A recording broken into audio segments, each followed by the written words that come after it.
Olá, turminha. Vamos para mais uma aula de matemática. E hoje o tema da nossa aula será a gente trabalhar um pouquinho sobre resoluções de problemas. Então aqui a gente vai trabalhar alguns probleminhas relacionados a alguns conteúdos das nossas aulas anteriores. Ah, professor, eu não assisti. Aí você poderia assistir essas nossas aulas anteriores para vocês também ir compreendendo um pouquinho do nosso conteúdo, certo? A nossa primeira questão aqui, a gente trabalha um pouquinho sobre figuras planas, não é verdade? Como se diz assim a primeira questão, observe a figura geométrica plana desenhada abaixo. Essa figura plana é 1. Lembra quando a gente estava trabalhando figuras planas, a gente entende que a gente classifica as figuras planas pelo número de lado. Por exemplo, todo polígono de 3 lados a gente chamaria de triângulo. Todo polígono que tem 4 lados a gente classificaria como sendo quadrilátero.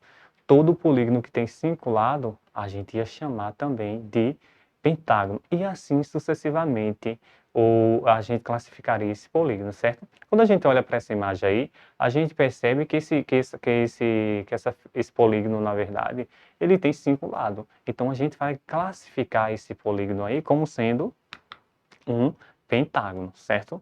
Eu tenho certeza que vocês aí em casa acertaram. Aí a gente tem a nossa segunda questão, que envolve medida de massa, certo? A gente entender aquela ideia quando se diz assim, ó, uma loja de produtos agropecuários vende sacos de farelo de trigo com a quantidade indicada no desenho abaixo. Por exemplo, o saco tem aproximadamente a massa aí de 40 quilogramas, certo? E essa quantidade corresponde a quantas gramas de farelo de trigo. Aí vem aquela ideia, uma questão bem interessante para a gente pensar juntos aí e saber relacionar que 1 quilograma tem aproximadamente 1.000 gramas, certo? Se 1 quilo tem aproximadamente 1.000 gramas, então a gente precisa saber quantas gramas vai ter em 40 quilogramas, certo? Então quando a gente organiza os nossos esquemas aí, a gente pensar, entender que 1 quilograma, tem aproximadamente 1.000 gramas, e a gente fazer essa multiplicação pelo valor, que seria 40 quilos, multiplicar por, na verdade, aí, 1.000. Ou, professor, uma multiplicação por 10, por 100 ou por 1.000, a ideia é a gente copia o número e acrescenta a quantidade de zero. Então, 40 vezes 1.000, a gente ia entender que seria o quê? Seria 40.000 gramas. Então, 40.000 gramas representaria a 40 quilogramas desse produto aí agropecuário. Então, nossa resposta aí seria a letra D, a nossa resposta, certo? Aí a gente vem para outra questão aqui, bem interessante também, que aqui a gente já trabalha utilizando a medida de comprimento. Como se fala, ó, Roberto está fazendo a sua tarefa de casa e deparou com a seguinte questão. De acordo com o quadro abaixo, quais unidades você usaria respectivamente para medir?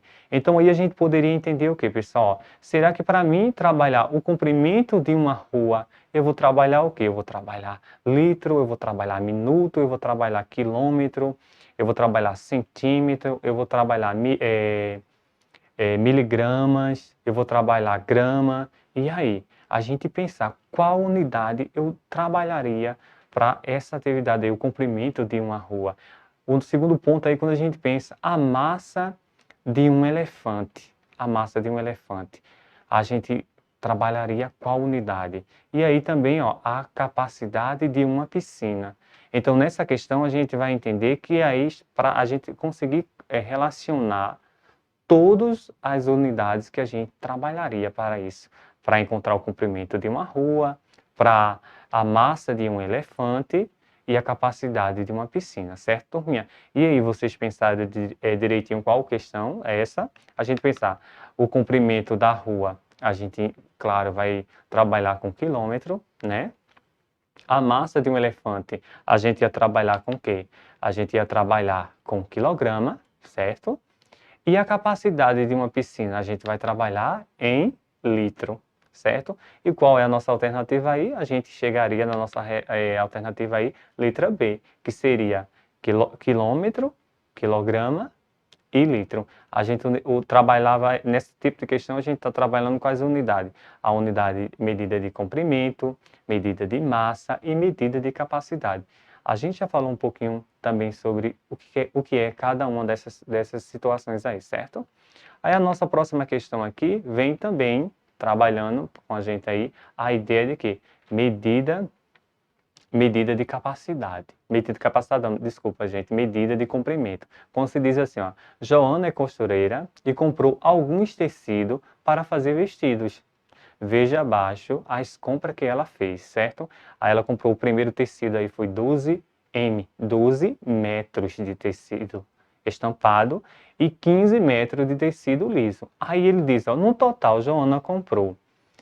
Será que foi 27 centímetros de tecido? Será que foi 27 miligramas de tecido? Será que foi 27 milímetros de tecido? Ou foi 27 metros de tecido? Primeira coisa a gente observa da nossa informação dessa atividade aí, essa questão aí, na verdade, que os dois estão em metro.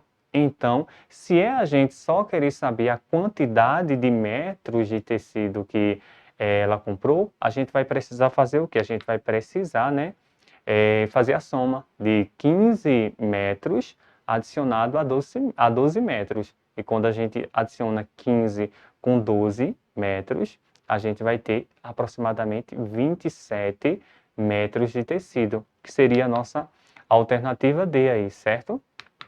Aí vejam só, temos outra questão aqui para a gente trabalhar, que aqui é medida também de comprimento. Quando se fala, ó, Joana caminhou 2,7 quilômetros para chegar até o parque. Quantos metros ela caminhou? Esse tipo de questão a gente poderia entender de que forma? Um quilômetro, na verdade, tem quanto? 1.000 metros, não é isso? A gente entender, ó, 1 quilômetro aí tem 1.000 metros. Logo, pensaremos da seguinte forma. 2 quilômetros vai ter aproximadamente 2.000 metros e o 7 aí vai representar 700 metros. E quando a gente for totalizar, for somar os dois aí, a gente vai chegar aproximadamente aí a 2.700 metros. Então a gente não pode esquecer de um tipo de questão dessa, associar que 1 quilômetro é 1.000 metros, certo? E a gente, muitas vezes, a gente se confunde nas nossas questões em errar esse tipo de questão, certo, pessoal? Então, nossa alternativa seria a alternativa A, e a gente vem para outra questão, que é os sólidos geométricos aí. Aí, desses nossos exemplos aí, a gente consegue visualizar as figuras espaciais, né? O cubo, a esfera, o paralelepípedo e o cilindro.